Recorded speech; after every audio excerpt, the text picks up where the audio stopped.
Okay. One of the things that we all know happens is that fumbles will occur at the end of a great run. Okay. Guys fighting for extra yards is where they happen a lot. So we incorporate ball security when we do balance drill here. So he's going to be left foot in the ground, right hand in the ground, and the other foot off the ground. The football is required to stay underneath his body. So on this one, the partner is really just there to check it. If that left elbow right now comes flying up to help keep his balance, then the partner is going to punch that thing out every single time. So we want to make sure that as we're fighting for extra yards, he'll take his 3 hops and then try to burst out of it. But we want that football to stay underneath his body the whole time. Okay, the defenses now are taught. Okay, you want to be looking for this opportunity. That guy fighting for extra yards is a great chance to get it out. So we want to make sure that we are fighting for every yard, but that we are protecting the football while we do it. Okay, so again, it's just keeping it underneath them. Okay, and partner right next to him there to check and make sure it stays there. Okay, now on this particular play, okay, we're going to see a great balance drill happen right here. All right, so you see that hand get on the ground, and right now, this is a bad situation. Okay, that elbow is up high, the football is out. What I would like to think is that he kind of sensed that, okay, that it's in a bad spot right now, and he's working to get that thing back underneath just in time. Okay, one right here for the other team can see that thing, wants to go punch it out. All right, get it out of the way before he gets there and gets a second balance drill on that one and is able to finish it. All right, so you want to, be able to find places where these things are occurring in real life. Okay, balance drill, keeping that football tucked underneath your body. All right, last little section of this deal. Okay, I'm sorry, this is still in the ball security section here. So we want to make sure that we practice that double cover idea. So within our, high knees drill, a couple of little things, little details that might make this drill better for you. First, we want some kind of pressure up here, okay, whether it be a shield like we have here, an agile bag, a coach with a boxing glove on. There's those receiver release arms that we've used before to try to punch them out, but something that forces the guy to double cover right at the start of the drill there before he gets into his high knees. All right. And then a thing that I think is important, we talk about finishing runs. Okay. So we'll have these 2 chutes always set up at the opposite end. The coach will pick one, the ball carrier will go to the other.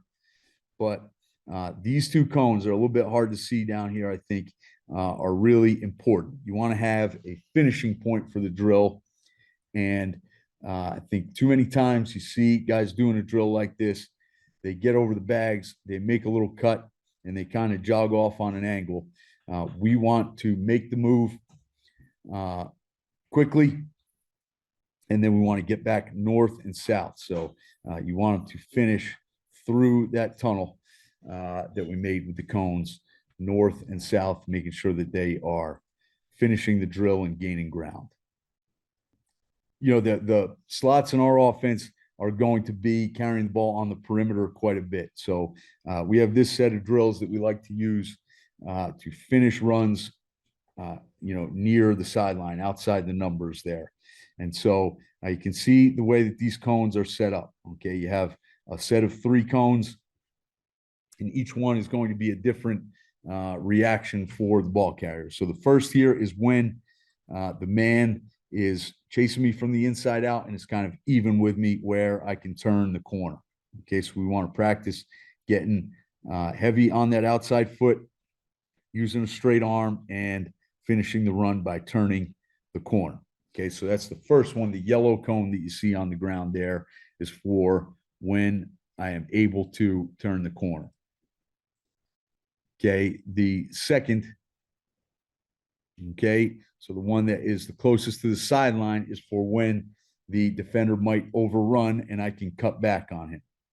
All right, and The bag holder is not trying to be a hero in this one. You're giving a look and having the ball carrier feel it. So we want to now throw him by with our inside arm. We want to make sure that as we throw him by and cut back, that ball stays on our chest. Sometimes you see them put it up over their head when they're doing that. That's fumble city. That's bad news. Okay.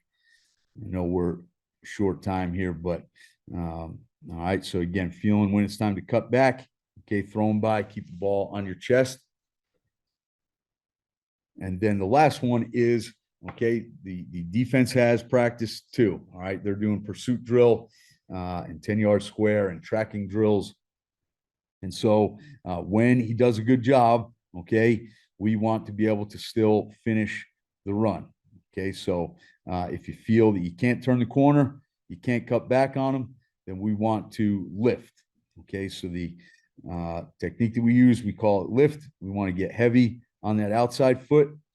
We want to lower our inside shoulder and try to lift through the man, fighting for extra yards. For drill purposes, we want to hold the shield the way that I was in that clip there, just giving them something to run through, be physical on, but we don't need guys, concussing each other during our drill work period here. All right, but it's a good tool to have in the box. Okay, there will be times when they kind of do a good job. Okay, I can't turn the corner, I can't cut back on them. I want to finish. I want to fight for a couple of extras. Okay, it also is great. The linemen and your sideline appreciate when you finish your runs. Okay, so there's no place to turn the corner here. I'm not going to be able to cut back on them. Get heavy on that outside foot, turn back into pressure, and fight for extra yards, making sure the ball is protected as you do it.